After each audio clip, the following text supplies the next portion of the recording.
மாவட்டம் கம்பம் பள்ளத்தாக்கு பகுதிகளில் பெய்த கனமழையால் ஆயிரக்கணக்கான ஏக்கர் பரப்பளவில் அறுவடைக்கு தயாராக இருந்த நெற்பயிர்கள் சேதமடைந்துள்ளன. இதுகுறித்த விவசாய விவரங்களை செய்தியாளர் பழனிக்குமாரிடம் கேட்கலாம். பழனிக்குமார், விவரங்கள்.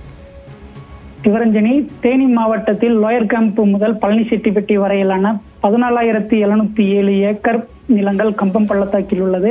இந்த கம்பம் பள்ளத்தாக்கு நிலங்களுக்கு முல்லை பெரியாறு அணையில் இருந்து நேரடி நீர்ப்பாசனம் மூலம் இருபோக சாகுபடி நடைபெற்று வருகிறது. கடந்த ஜூன் 1ஆம் தேதி அன்று முல்லை பெரியாறு அணையில் இருந்து திறக்கப்பட்ட தண்ணீரின் மூலம் முதல் போக சாகுபடியை துவங்கிய கம்பம் பள்ளத்தாக்கு விவசாயிகள் தற்பொழுது அறுவடைக்கு தயாராகி இருந்தனர். இந்த நிலையில்தான் கடந்த அக்டோபர் 17ஆம் தேதி அன்று தேனி மாவட்டத்தில் பெய்த கனமழை காரணமாக முல்லை பெரியாற்றில் ஏற்பட்ட காற்றாற்று வெள்ளப்பெருக்கானது கம்பம் பள்ளத்தாக்கு பகுதிகளில் உள்ள விளைநிலங்களில் முழுவதும் புகுந்தது.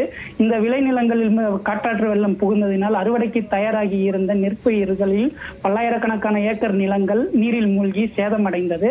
தொடர்ந்து அன்றைய தினமே காற்றாற்று வெள்ளப்பெருக்கு குறைந்தாலும் வயல்களில் தேங்கிய நீர் மற்றும் காற்றாற்றின் வெள்ளத்தால் அடித்து செல்லப்பட்ட நெற்பயிர்கள் என பல ஆயிரம் ஏக்கர் நிலங்கள் இந்த காற்றாற்று வெள்ளத்தினால் சேதமடைந்துள்ளது.